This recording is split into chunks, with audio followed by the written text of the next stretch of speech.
গত ৯ জুলাই রাজধানীর sir Salimullah medical college ও হাসপাতালের ৩ নম্বর গেটের সামনে লালচাঁদ ওরফে সোহাগ নামে যে একজন ব্যবসায়ীকে নৃশংসভাবে হত্যার ঘটনায় ইতিমধ্যে পুলিশ তদন্ত আরম্ভ করেছে এবং গতকাল পর্যন্ত ৫ জন এই ঘটনায় গ্রেফতার ছিল।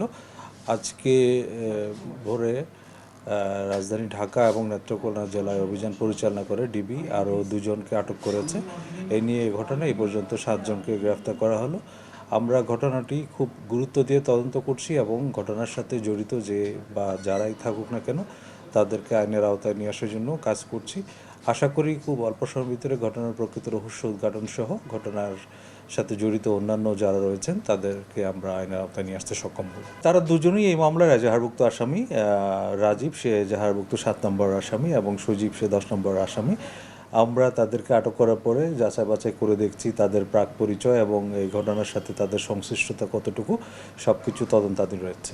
ঘটনা ঘটার পর থেকে আমরা নানাভাবে তথ্য সংগ্রহ করছি এবং ঘটনার প্রকৃত কারণ কী সেটা জানার জন্য যারা আমাদের কাছে গ্রেফতার হয়েছে তাদের কাছে জিজ্ঞাসাবাদ চলছে এবং এই ঘটনায় যারা পলাতক রয়েছে সিসিটিভি ফুটেজ বিশ্লেষণ করে তাদেরকে আমরা গ্রেফতারের চেষ্টা করছি।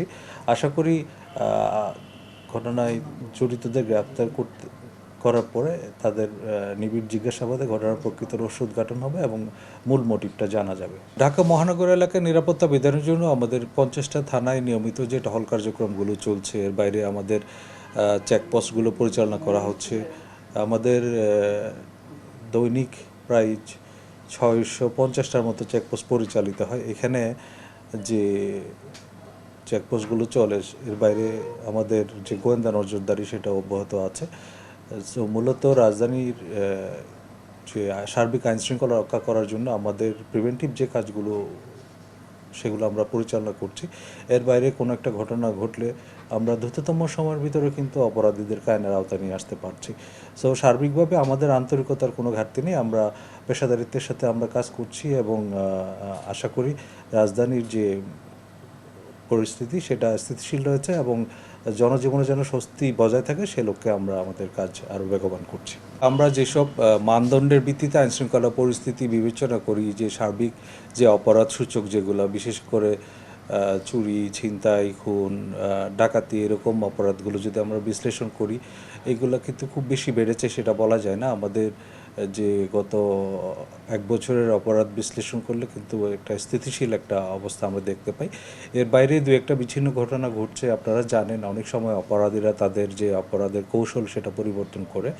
আমরাও চেষ্টা করছি যে তাদেরকে আইনের আওতায় নিয়ে আসার জন্য। সাম্প্রতিক সময়ে যেসব বড় বড় অপরাধ বা দুর্ঘটনা ঘটেছে আমরা কিন্তু তাদেরকে আইনের আওতায় নিয়ে আসতে সক্ষম হয়েছি। তো এই ক্ষেত্রে আমাদের তৎপরতা অব্যাহত আছে এবং আমি মনে করি বর্তমানে যে কয়েকটা ঘটনার কথা আপনি উল্লেখ করেছেন সম্প্রতি, সেগুলোও তার ব্যতিক্রম হবে না। অপরাধীদেরকে অবশ্যই আইনের আওতায় নিয়ে আসতে হবে এবং আমরা যে কোনোভাবেই হোক তাদেরকে আইনের আওতায় নিয়ে এসে বিজ্ঞ আদালতে প্রেরণ করব। আইন শৃঙ্খলা পরিস্থিতি স্বাভাবিক রাখার জন্য আমাদের যে কৌশল, জনবল এবং লজিস্টিক্স রয়েছে সেগুলোর আমরা সর্বাত্মক সমন্বয়ের মাধ্যমে জনগণের সেবা করার জন্য কাজ করছি।